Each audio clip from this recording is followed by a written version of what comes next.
In this episode, we've taken a local train accompanied by our guide Alkama to explore the streets of one of the most densely populated communities here in Mumbai. Welcome to Dharavi.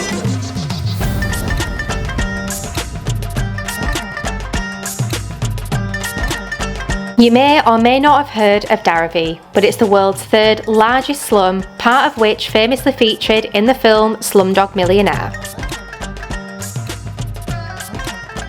Though the exact population of Dharavi is unknown, it's estimated to be home to around 1 million people living within an area of approximately 2.39 square kilometres, making it one of the most densely populated residential areas in the world. Despite its derogatory nature of being referred to as a slum, Dharavi generates a staggering turnover of at least $1 billion per year. But the question is it a slum or is it a powerhouse? Which one is it? Let's go find out. So first of all, I just want to start by dispelling one myth. Most people think that Slumdog Millionaire was actually filmed in Dharavi, which technically it's true, but actually only 30 seconds of the movie was actually shot right here in Dharavi. We'll show you the exact filming location later in the video, as next up we got easily distracted by a man selling freshly pressed sugarcane juice. So we're just having a little bit of sugarcane juice now, done by a nice gentleman at the entrance to Dharavi, and comes in a glass, and quite a lot there really for the money.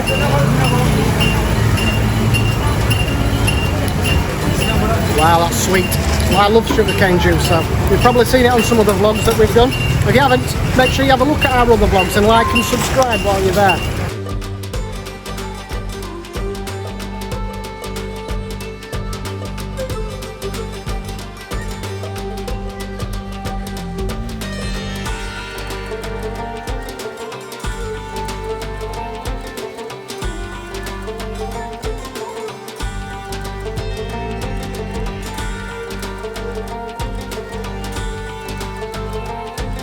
So at the front of Dharavi, that's where you'll find all your shops. Then the rest of Dharavi is split up into a working side, like an industrial factory side, and the rest of it then is a living area. For the first part of the tour, Alkama took us to explore the industrial side of Dharavi to learn more about the businesses and production lines that operate here. Interestingly, many of the products manufactured within this billion-dollar community are actually exported across the globe into the Middle East, Europe and the United States. So your businesses in Dharavi are split up into three sections. You've got your recycling, you've got your textiles, and you've got your leather as well. Dharavi is very famous for its leather, and we're going to be seeing some of that later on. The recycling industry is one of the largest industries in Dharavi. In this community, there's minimal wastage as almost everything can be repurposed and turned into new products. Plastic is collected from places such as hospitals, restaurants, and off the street and stored in large sacks which you'll see all around Dharavi. Workers will then sort through each sack, separating the plastic by colour and its quality. Once sorted, the plastic is then crushed into small pieces, washed, and left out to dry either inside homes or on top of roofs and dried in the sun.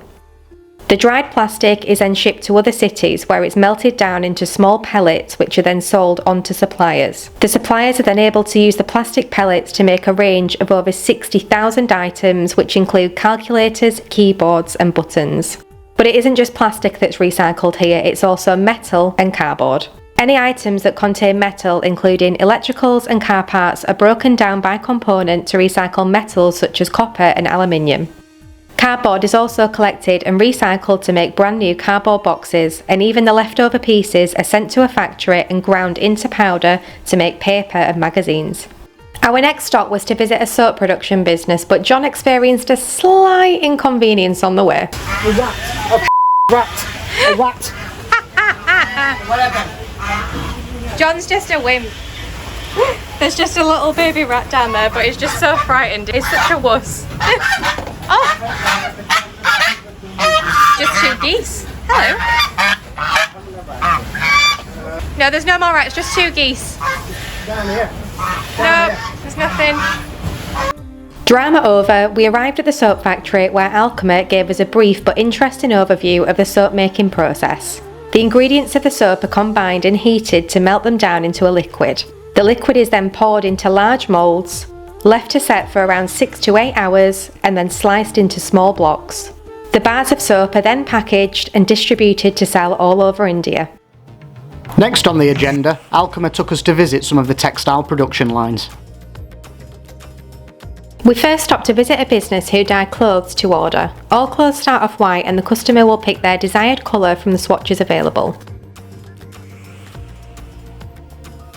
So this business in here is for customised diamond prints on t-shirts, scarves, and they're sold by wholesalers. So you can't come here and buy these items individually. So a company will put an order in bulk for these items, and it's so clever how it's done. So you choose your design out of the booklet that you want. They then go into the computer here, which then generates the print. They go in the machine over here to be pressed, and then when they come out, they look like this.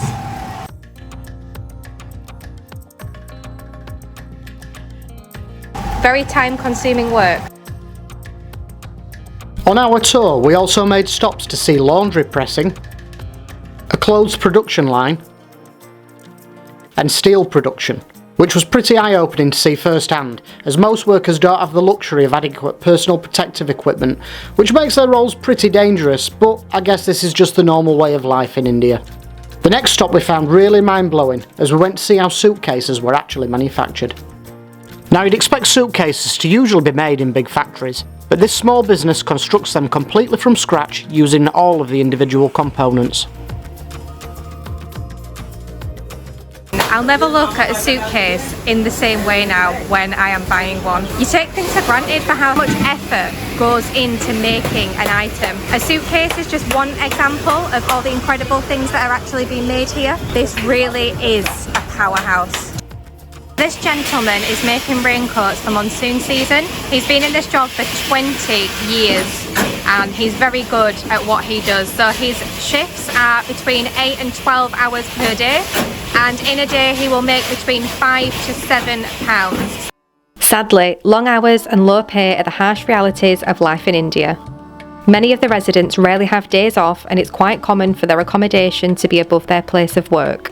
Workers here aren't just residents within the community. There are people here who travel from all over India for work, as the opportunities here are much better. Though sadly, they are only generally able to return home to see their family around 15 days each year. So next time you purchase an item that was made in India, take a minute to appreciate the time, effort and sacrifice that comes with it.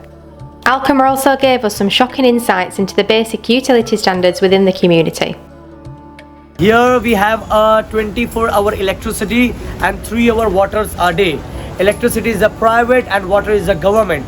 For electricity, every month you need to pay the charges. For water, once time in a year. But for electricity, we have a meters, because not everyone is using the same meter. Some using more, some using less. And guys, you don't need to worry about the bill. You will get the bill as online. You just need to open the website, you need to put your bill number, and you will get the bill online. So even in Dharavi, everything is digital. Everything is digital. And guys, whenever we get the water, it's already filtered water. If you store in the water bottle, it is okay for the drinking. When you store in the barrel, it is not okay for the drinking. So we get 3-time filtration. When they collect the water from the ocean, it gets filtered. Second, in the factory. Third, when they supply in the area wise, again they get filtered. You will get the water and you can drink. If you don't okay with the water, you boil the water and you can drink. It is good for the health. So water for only 3 hours a day? We'd think that's unmanageable. We're just used to it coming whenever we want out, but 3 hours a day, you have to be prepared for that.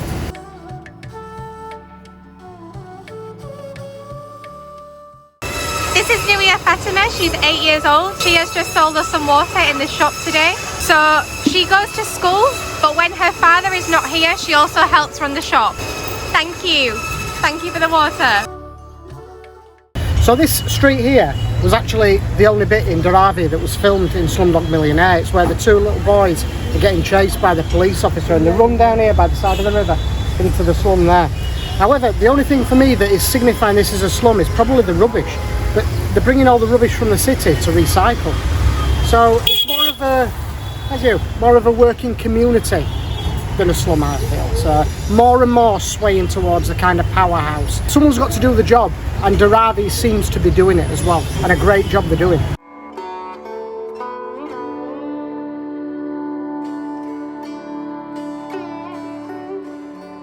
Okay, so we're now going into the living side of Dharavi, and we have been asked not to film here unless they give permission. So out of respect, we're not going to film, so you might not see a whole lot. If somebody does allow us, we'll show you a clip, but otherwise, we'll just stick with respect on that one.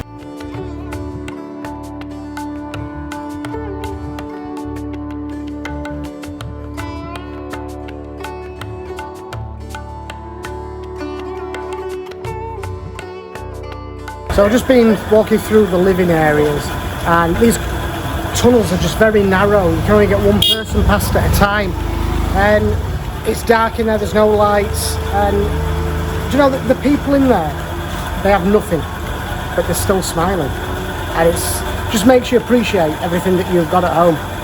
It really, really does.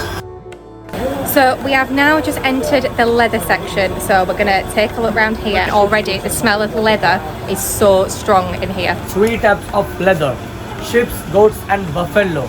Not a cow. Cow is a holy animal for Hindus people, so we don't use the cow leather. This is probably the biggest washing machine that you'll ever have seen in your life. So this can wash 2,000 sheets of leather at once, and it takes around 8 hours to complete a cycle.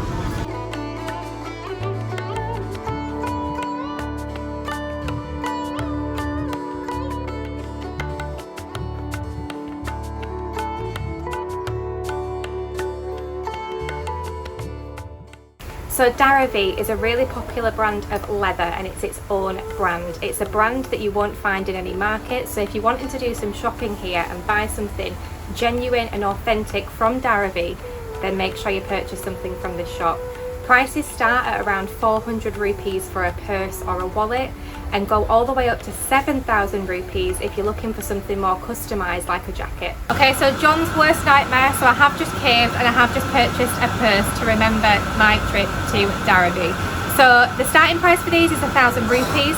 I did try and haggle with him, and I've managed to get it for 900 rupees, so a little bit less, but there's not much margin for haggling. So we're now just on our way to one of the local markets here where the locals do their shopping.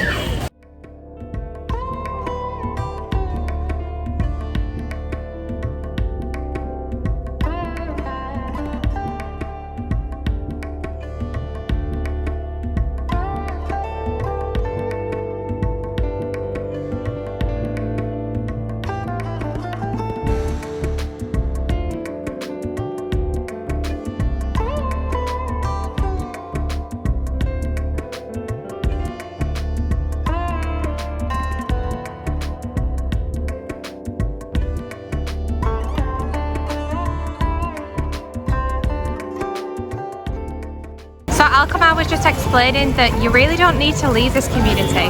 So it has a supermarket, it has a doctor, it has a bank, it has local markets, so there really is no reason to actually leave Dharavi if you don't need to. So I'm just picking up some masala mixes that I can do with my curries, some whole spices, there's a 20 each.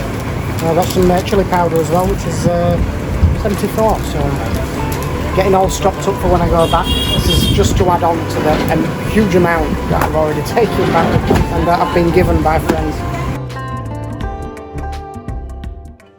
So that brings us to the end of our time in Dharavi, and what an eye-opening experience that it's been. Hopefully this video has given you a great insight into what to expect if you're planning a visit to this thriving community. Thank you so much for watching, and if you have enjoyed this video, please don't forget to like and subscribe for future content.